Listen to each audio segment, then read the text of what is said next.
Hey, everybody, and welcome back to another episode of Council Sessions with my co-host here, Cyber Ren. How are you, sir? It has been a while, it feels like. Well, for this show, yes. For council sessions, I mean, yes. Yes. It has been a little bit. Yeah. We've been tied up doing some Mandalorian podcasts on all the Disney Plus shows. And then, of course, still doing the Inside the Force stuff, but I tell you what, I haven't really had topics like kind of pop up at me really to really dive into, because that's what we do on council sessions, right? We dive into those complex questions throughout the galaxy, and we kind of discuss those and offer our opinions and thoughts. And so one came up while I was thinking the other day. Just recently, we got a lot of news from D23, which is Disney's kind of semi-annual convention. Every couple of years, they throw a big convention. Yep.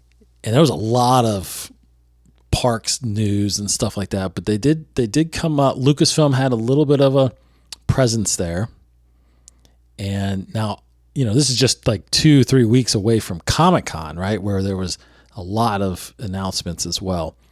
Yeah. But they saved some big announcements here. And the one that we're going to talk to about a little bit right here is the show that technically kicked off Disney and Star Wars on television, and that is The Mandalorian.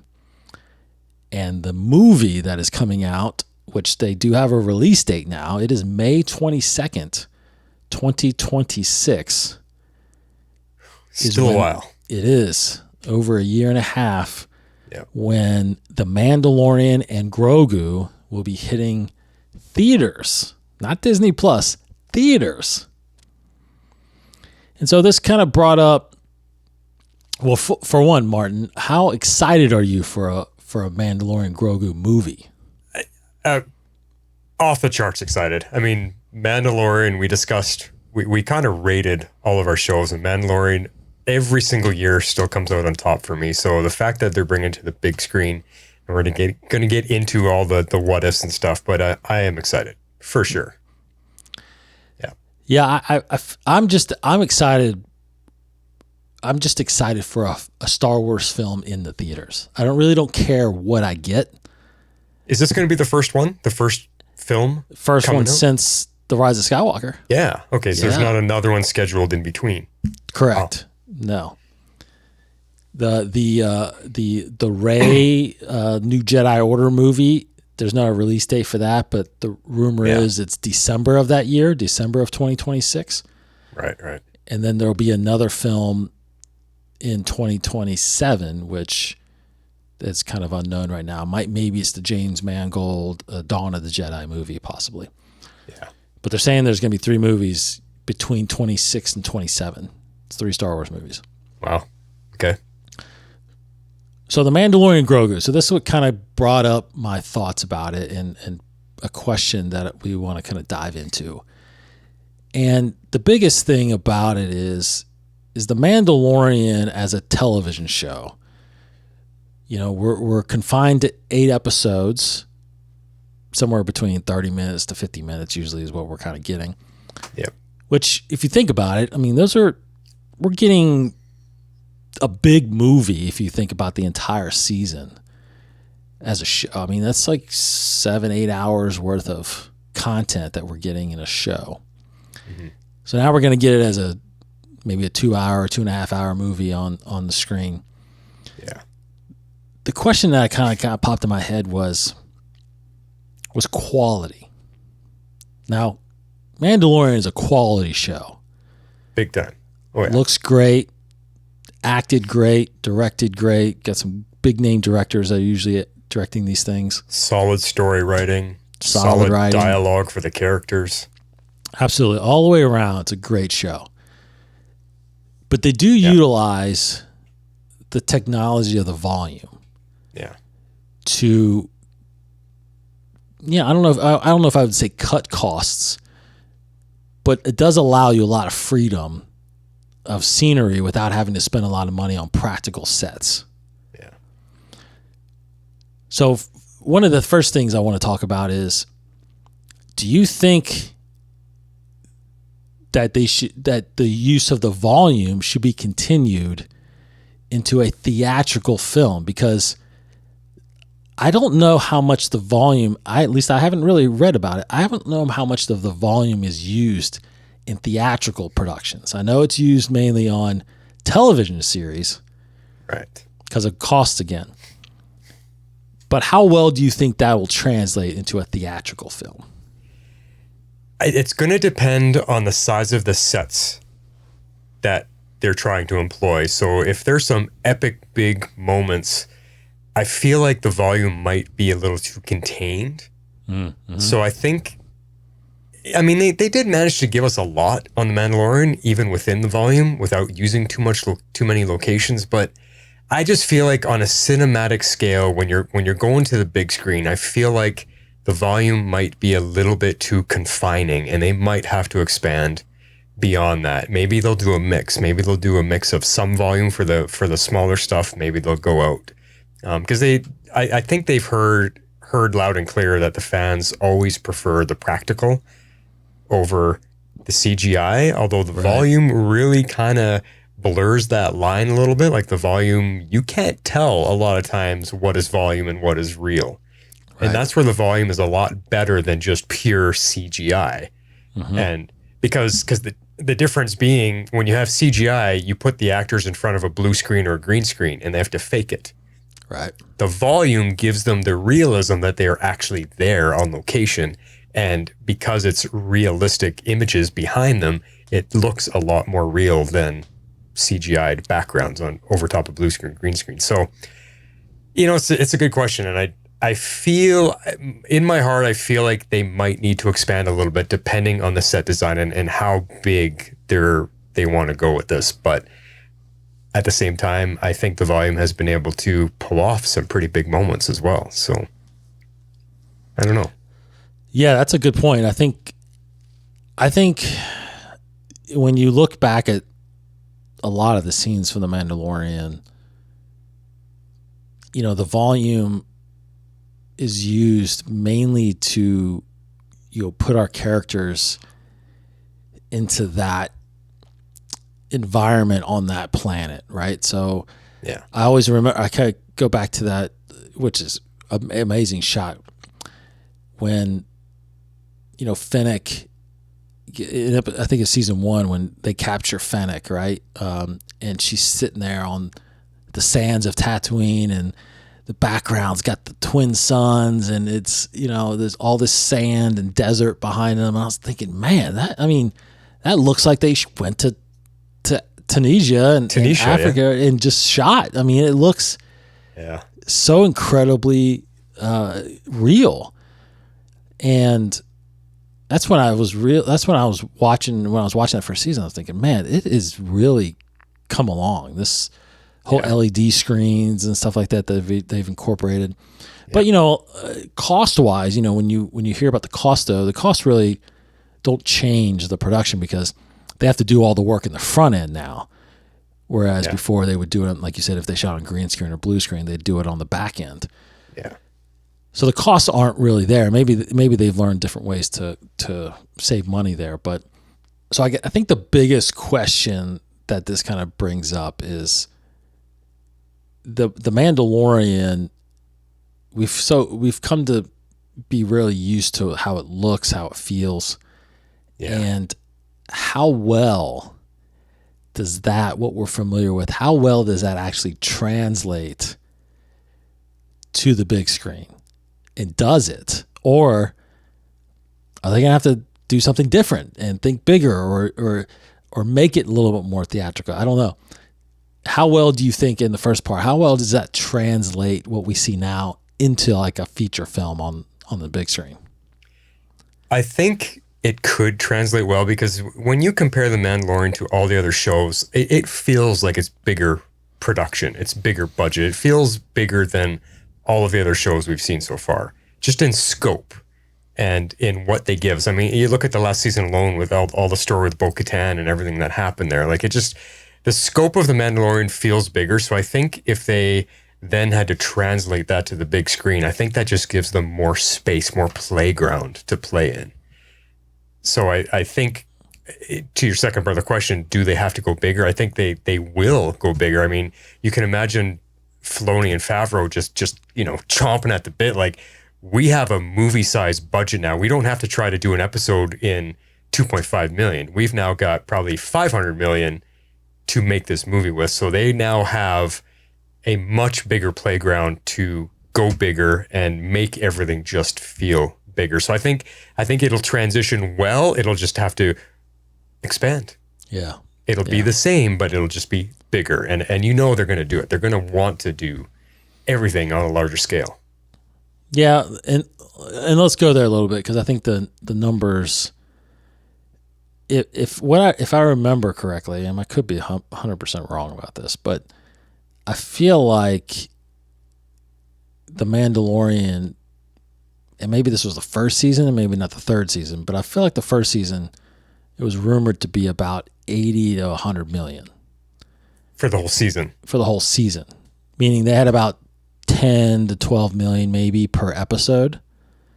Something like that. 100 million isn't even a movie budget these days. Correct. So, yeah. Imagine you have 2.5 hour movie now.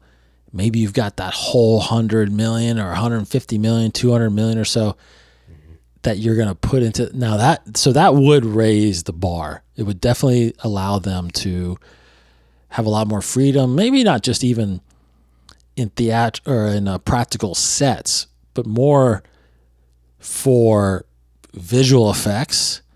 Yeah. Because I think that's where, to me, that's what really separates television from films. Right. Is how well is the visual effects, is the CGI, how much are you making it look as real as possible? Yeah. And because I feel like that's what a lot of people judge these, especially these superhero movies, right? Does it look real? Does it look fake? Is the CG done well? Is it? Yeah. But I think the visual effects is really going to be the key here, because, like you said, I think the way that the show is structured now, with the acting and the action and the sets and the storyline, I definitely think it's big enough to be a film. I just think it's got to be, scope wise, it's got to be a lot bigger. Yeah, the story has to get bigger. Yes. It can't just be Mandalorian and Grogu, and it's very focused on just the two of them doing their little thing. The scope has got to enlarge. They get involved in something big, and yes, there's a part of that. Yeah, and we've got to see. I feel like we got to see a lot more of the galaxy of what they're doing too, because a lot of what they've done has been confined really to, going to Tatooine or going to Mandalore or going. It does have to be a wider story, a bigger story, and be able to be told in 2 hours, right? Because there is this tendency of, and risk, that similar to what we kind of fell into these sequel movies, is you just don't have enough time to tell the entire story. So many parts left out that you've got to read in a book or a comic in order to get the whole story, and that's not going to be successful, in my opinion. I think you have to be able to confine this into the 2 hours, tell a compelling story with these guys. And now I know it's going to probably be set up for something beyond this, because, they got Ahsoka and Thrawn and all this stuff that they're probably kind of leaning into. And that's what this may be about. This may end up being about Thrawn, because we know Thrawn is making his way back here, right? Yep. From the Ahsoka series. So how important to you, though? How important to you is the actual story? Is it something you do, or, well, I guess that's part of it too, is do you think this is going to be something completely isolated and separate? Or do you think it's actually going to be part of the whole storyline of these series that we're getting with Thrawn and all of that? Well, we've discussed that on both of our podcasts before. I don't think this is going to be a standalone movie. I think this is going to be the first spoke on a wheel kind of analogy.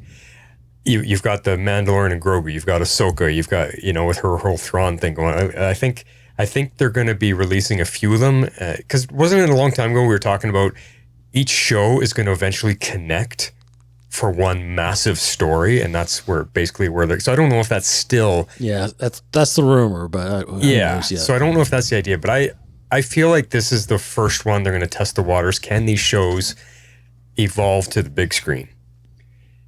And the story is probably the most important part. Mandalorian has always had good story writing. I'm not worried about that, but the story has to also be on a large scale to make it worthy of going to the movie and worthy of being squeezed into 2.5 hours. Because when you have 8 episodes, you can stretch a story out, a long time. Right. This story has to be big. It has to happen fast. It has to grab you right from the get-go. And I think, going back to what I said, is that Mandalorian and Grogu, they have to become part of something. There has to be something that they get involved in that expands their little universe. Because you were right. Like, the whole thing has just been about the two of them. They're on Tatooine. They're on Mandalore. It's just been very, very focused on the two of them without expanding too much. So they're going to have to get involved in something, where they get involved in a battle with Thrawn, or it's leading towards that. Something where they're just one of a collaboration of characters too. Mm-hmm. This is their part. This is their role that they're playing in this grander scheme of things. What that story is going to be, I think Thrawn is really the only guess that we have, because they're setting up for that. We've got Ahsoka season 2, which is going to continue it. So does that come out before the movie? Does the Mandalorian season 4 come out before the movie? I don't know if they're doing season 4 because of this movie now. So interesting. And Ahsoka is not with Thrawn anymore. She's stuck on, right, this is a different galaxy. So, but she has to come back to be able to fight Thrawn. So the season 2 of that's going to be her story and how she gets back, right? Yeah, probably. Yeah. Which probably had something to do with the World Between Worlds, but. So I don't know if I answered the question fully. I think the story is key. It has to be a story worthy of putting our butts in the seats at a theater. It has to make it feel like we need to go see this instead of I'll just wait to sit at home because I've already been watching The Mandalorian at home. Why would I go to the theater when it's just going to be the same thing? It has to basically explode with something, whoa. Right. That's worth seeing. And that's the big thing, is that if we're saying that this is going to be centered around Thrawn possibly, or this continuation of this cohesive story that not only what the Mandalorian and Ahsoka are doing, but also now apparently Skeleton Crew is set in this new timeline as well, right? The same timeline. So, right. And how that's going to factor in possibly. Then you got Book of Boba Fett, and maybe he'll come into this too and stuff. But that's the thing too, with a theatrical release of this Star Wars film, to me, this is the epitome of, you have to watch, I believe, all these other seasons before you come and see this thing, right? Because someone that hasn't watched this can't just be thinking, oh, I want to see a Star Wars film and go see this. And have any idea what's going on. Have any idea what's going on, right? I mean, how would they even know who Grogu is? Yeah. Yeah. So so overall with that, and possibly just the overall look and feel of this thing, how big of a risk is this to put these characters in the theater? That's a great point that you bring up, because it makes me think of Firefly, the TV series, and its movie Serenity. The exact same scenario came up for that. You had a 1-season TV show that was immensely popular suddenly go to the big screen, and it didn't do that well because all the people that missed it on the TV show had no idea what it was. Right. And when the movie began, it had to sort of retell its entire first season story in a quick couple minutes to kind of catch people up so that it could then continue with the story. And it's unfortunate because it actually is a really good movie. It's unfortunate it didn't get the viewership that it deserved. The same thing could happen here. I mean, Star Wars is a lot bigger. You already have a preset fan base. Right. And The Mandalorian is already huge. Even if just the Disney Plus fans went to see it, it's still going to be a massive success. Mm-hmm. But there are a lot of Star Wars. I don't think you have to worry about it as much as, say, the Firefly scenario. But there is still a risk of it losing touch with people, because if they do have to tell a story that catches up all the casual fans that didn't watch the TV show, that's going to hurt it. Yeah. I think there's a little bit of a risk because, for one, I wouldn't personally, if it were up to me at Disney. I guess Disney's the distributor of this thing. This would not be the first movie I put in the theaters after The Rise of Skywalker, in my opinion. Oh, okay. Do you have another idea that you would do first? Well, I would probably do the Rey movie first. I would do the Dawn of the Jedi first. Because that connects some history to what we last saw. Well, that, and I think fans, even though it's controversial in a sense, the reception of The Acolyte. Yeah. Now, I think the storyline of The Acolyte is obviously on the fence. I think some people loved it, some people hate it. But I can't really find a fan that wasn't excited about this different era of Star Wars. Yeah. Away from the Skywalker saga and timeline. I think the same for the Dawn of the Jedi movie. I think a lot of people are excited about going beyond that timeline and going to see a different era of Star Wars. I mean, we're only going 15 years apparently in the future, but it's still the future. It's still something we've never seen before. Right. That's where I think kind of fans are kind of gravitating towards right now, at least. There's still some bitterness in everybody about the sequel trilogy, about a little bit about Solo, even though Solo was a good movie, but I don't think I think a lot of fans would agree that the theatrical releases recently haven't just hit the mark as well as everybody thought. Yeah. So again, there's a little risk putting this movie there, because not only is it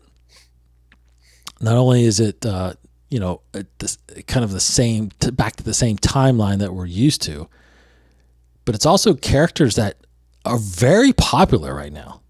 Like, it's hard to find anybody that doesn't like The Mandalorian, that doesn't like Grogu. No, you can't. Yeah. You can't. And so to me, there is a little bit of a risk that the translation to the theatrical, because it is different. There is a different feeling of theatrical films versus television shows. And there's a little bit of risk that people may not accept, how well or how poorly, how well they create this theatrical version of these characters, and whether or not that it just makes that transition well. And then what are you talking about after that? Are you talking about it going back to a series at some point, and then and then going back to that? And if it's a great movie, how do you go back to being a television show? This could be the end of the TV series if it could be. Yeah. It very well could be.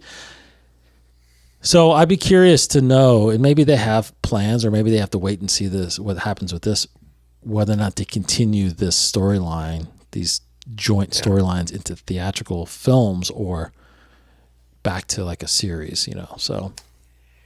But you know what? Maybe we're looking at it wrong. Like we're talking about, is there a risk involved? Is there something that could potentially downplay this? But maybe Favreau and Filoni and the Disney people, or maybe they're looking at this as, this is how they eliminate risk. Let's take our two most popular characters, the most successful show we've done, and bring that to the movie theater first, because we know that should be a success. Everything we've tried so far has been failing lately. Let's go back to something we know works. That could be their train of thought. Yeah, and I think you're probably right. That makes sense to me as far as Yeah. trying to capitalize on the somewhat failed theatrical releases, even though those movies still made a ton of money. Yeah. Still made $1 billion each. Yeah, they just didn't make as much as they thought they would. But you're right. I mean, you have popular characters. You have characters that are definitely gonna sell that first ticket. Yeah.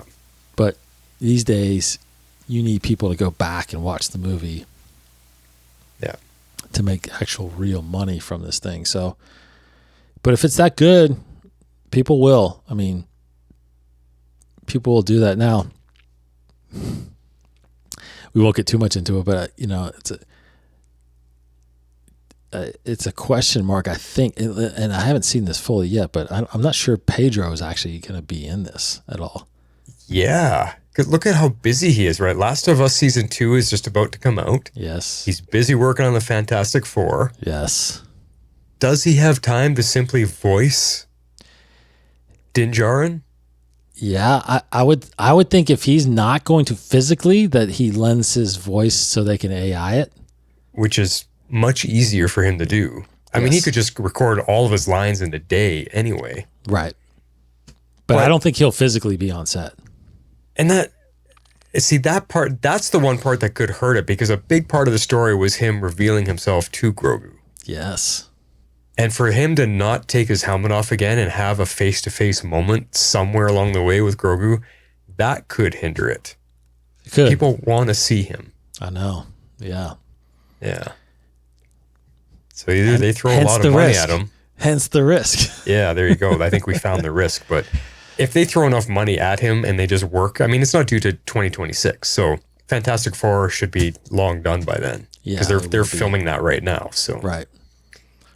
Yeah, so. It doesn't feel, it feels like they're going, I'm not even sure if they've started production or they're about to start production, but they've definitely gotten, they've shot already, because there are some scenes. They show some footage at D23, so they've definitely shot some stuff. So curious why it's taking so long for them to put in theaters. Could be the schedule. Maybe they want. Yeah.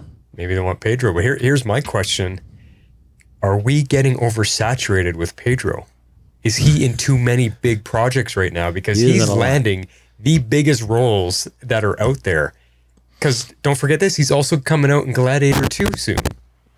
Yeah, he is. Yeah. So, are you hearing that? I did, just for a second, yeah. Yeah, there was some massive interference for a second there. It was just a pop. Oh, there goes again. There it goes again. Is that your end or my end? I can't tell.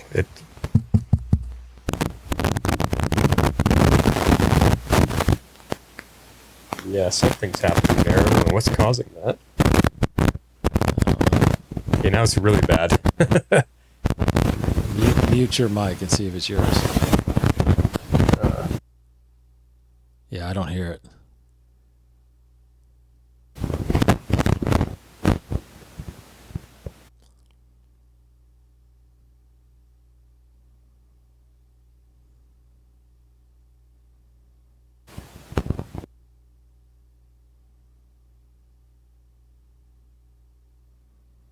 No, I can't hear you. Can't hear you.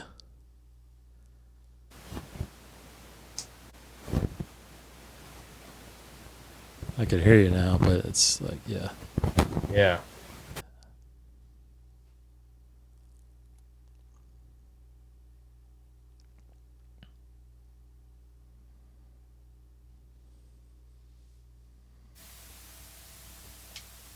How's that? Better? That's better, yeah. Okay, I just unplugged the XLR and plugged it back in. Okay. Is my volume still okay? Am I too loud? It is now. It is now. It was just a little loud, but now yeah, I think I hit the dial when I was plugging the cable back in. So that's okay now. Yep. Okay, strange. Yeah. Maybe I have to replace an XLR cable. That's weird. Yeah, that's weird. Okay, so picking up. So So Pedro is in Gladiator 2 Yes. coming out. The Last of Us Season 2 coming out. Fantastic Four is on its way. Mandalorian and Grogu, potentially. Like, he is in some massive projects right now. Like, he's everywhere. He's doing Corona commercials right now. So are we going to feel like it's too much Pedro? Like, can you separate yourself from each project that he's doing and each character that he's playing and believe that he is this new person? Yeah. Or are you just going to be like, it's Pedro. Everywhere I look, it's just Pedro. He's still being Pedro. Yeah. I do believe that. I do believe that he probably won't. I mean, I'm pretty 99% sure he's not going to be on set. He's never going to show his face in the movie. But he will surely voice. They had to get him the voice, because that would be so weird if he didn't voice Mandalorian anymore. If he didn't sound like him, yeah. Yeah, like that would be awful. So maybe that's kills the fatigue a little bit, of Pedro, because you don't see him. But it's so weird, don't you? I think it's so weird that he'll probably show up at like the premiere and the red carpet, but he'll never be on set. Yeah. I don't know. I feel like he might have to show his face once. I can't imagine them doing a movie without him in it. Oh, that's true. I mean, you would think so, but I mean, that was one of the biggest moments of all 3 seasons, was when he took his helmet off to say goodbye to Grogu before Luke took him. yes. That was probably the most heart-tugging moment. But we never saw his face in season 3, right? I don't think we did. I don't think he took it. I don't think he was on set season 3. So Actually, you and me proved that. There was I had a picture of him in the studio, and that was it. This is the only appearance of him was in the recording studio. So I think ultimately, we've expressed our concerns. I think the biggest, so going back to kind of what we're centered around this topic, you feel excited about this movie, but you do acknowledge that there could be some possibly blowback on this theatrical version, though. You know what it feels like? To create the perfect analogy, when Indiana Jones had to cross through a hallway, there's a floorway, and some of the tiles were solid and some of them could drop away at any moment. That's what it feels like they're walking on with the potential of this. They got to make the right steps or they could fall. Yeah, that's a good analogy. I think, I really think it's 50-50 right now. Wow. I do think it's, okay. Like I said, I wouldn't probably put this out there first, but I mean, you have such huge success of this on Disney Plus. Like, why don't you just do a Disney Plus movie? You could just do that. It'd probably be successful. I guess, is it a money thing? Because it is they don't I think get it's any more money from Disney Plus. The odd new subscriber here and there, but they could land $2.2 billion off of a movie real quick. Yeah. I definitely think it's a money grab for sure. Yeah. But and it's also, to be honest, I think it's a test. Maybe it's a test for Filoni, because Filoni's made this gradual growth from animation to live action, and then now here's his theatrical debut, and see if he's gonna be that next kind of Favreau kind of character, filmmaker. Yeah. Because Favreau's been there, done that. Yeah. So that could be it too. Here's your chance, Filoni. Go show us you can make $1 billion in a movie theater. Yeah. Okay. And they have to. I mean, they've got to keep the key points to each character. There's got to be that fun, cuteness overload with Grogu, but they can't overdo it. Right. They got to have the father-son relationship there. They got to keep that. I mean, could they potentially, have they got the go-ahead to dive into Grogu's history a little bit? His species, where he's from, that kind of stuff? Do you think this could be the big moment that they finally reveal Yoda and all of that stuff? No, I don't think so. You don't think they'd go there? That wouldn't be a draw? Well, that's the thing is like, it goes back to the storyline. You can't tell too many different storylines in a movie like this. Like you have to focus on what's the main plot, and if it's going to be connected to these other shows, it's got to be about Thrawn. It's got to be about him showing up. But here's the idea. Like we talked quite a few episodes ago. We talked about what's in the name of a title. This movie is titled Mandalorian and Grogu. That could be telling us right there that it is only focused on them. It is a story about them two.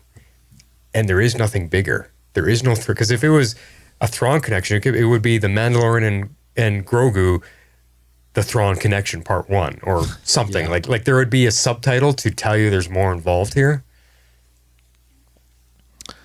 Maybe. I think right now, everything they're putting out, at least on Disney Plus, it's all titled the name of the main character, basically. Yeah, that's true too. So they're just now. I do think that this being a theatrical movie, they should have come up with a different title. I know. Like, I would have wanted a different title, but just because Grogu's such a weird name. Like, can you imagine Empire Strikes Back being Star Wars, Luke and Yoda? Yeah, I know, right? Like, yeah, just be like, what? What is that? Yeah. So they need. You're right. They need a much cooler name that is attention grabbing. Yeah, like you probably should have just named it the Clan of Two. There you go. And then just put it out there like that. Like that would have been better to me. But if it's focused on just the two of them, that's a perfect name. There you go. The Clan of Two. The Clan of Two.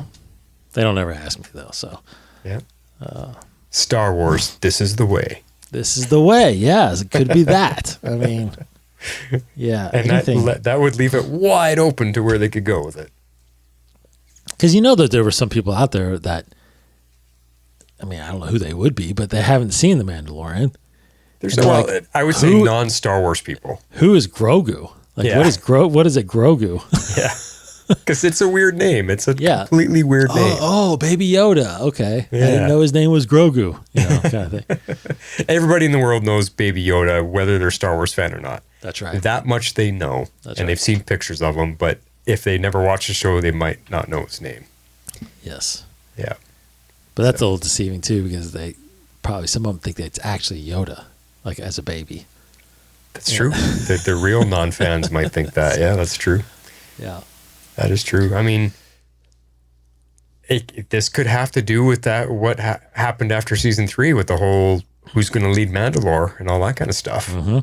Mm-hmm. Maybe it's about Din and Grogu accomplishing that or figuring that out. Yeah, because the last we see of them, remember they're happy on.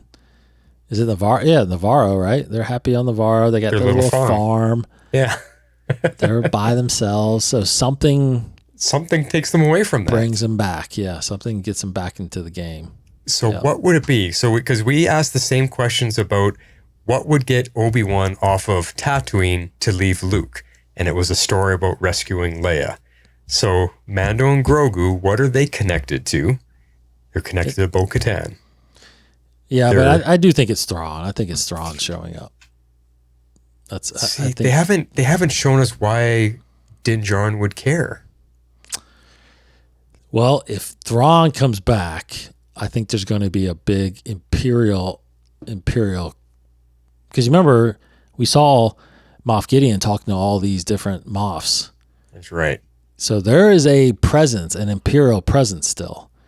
And they need Thrawn to come back to ignite it. I think it's basically the Thrawn trilogy from the old books, right? He comes back, unites them all together, and there's another freaking battle between the Empire and the New Republic now.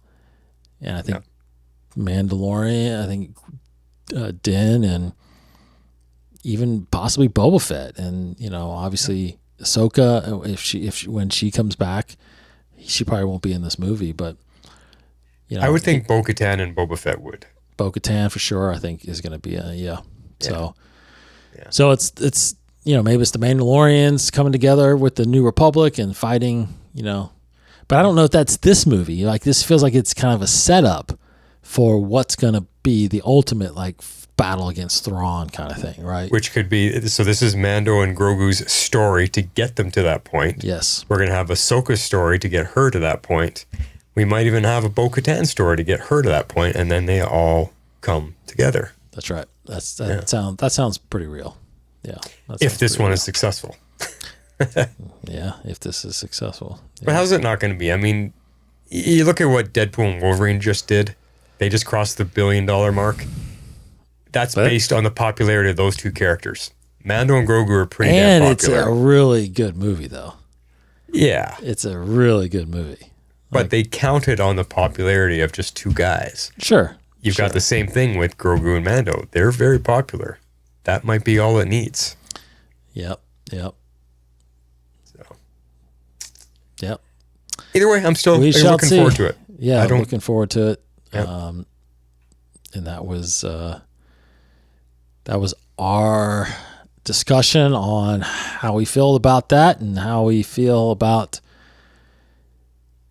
the storylines of this going forward. I mean, there's going to be a lot to talk about still going forward, both on this show and, of course, the Mandalore podcast, as we dive into all the shows and break those down as they come. Because, like I said, Skeleton Crew is coming, and that is happening during this timeline. Yeah. And apparently will have the same impact because it is a Favreau and Filoni show. So it's produced by them, yeah. Yeah, so there will be some kind of connection. And it seems like they've already kind of revealed Jude Law as some kind of Jedi. So, yep. We'll see how that factors in. But all right, thanks, Martin, for joining me on this. Anytime, as always, we're going to do more of these because we got a little bit of a break. Yeah, Mandalore's going to be on a bit of a break. Although we're going to do our Skeleton Crew teaser breakdown soon. That's right. So, yeah. Yes, that is coming. Interesting. What do you think about that? Just quick 2 sentences. Quick 2 sentences. It is all the nostalgia of the 80s Amblin Entertainment family movies, but I'm worried that it might be a little too childish. Ah, okay. There you go. That's a good summary right there. It's a good summary. Yeah. Good preview. What about you? I think that I think that it's a little more centered on the kids than I had anticipated. Yeah. And less, I feel like I'm going to be, I was actually more interested in Jude Law's kind of background. Jedi, of course. And I'm probably not going to get that much of him. It doesn't seem like so. Right. So I'm pretty much where you are. I think it's going to hint more towards that younger audience. Yep. And resonate well with my daughters than it will maybe with me. But I'll definitely feel like I'll enjoy it though, because I do love Goonies, and I love Super 8. So we'll see.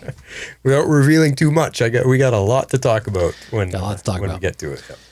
All right. Thanks everybody for joining and listening and watching, and stay here at youtube.com/Inside the Force for more from Beyond the Saga. We got some more of those Hannah and I did, so look for those in the coming weeks, but we'll be back with Martin on some more council sessions throughout the next few months. So take care, everybody. Thanks for watching. Thanks, Cyber Ren. Yep. Take care, everybody. May the Force be with you.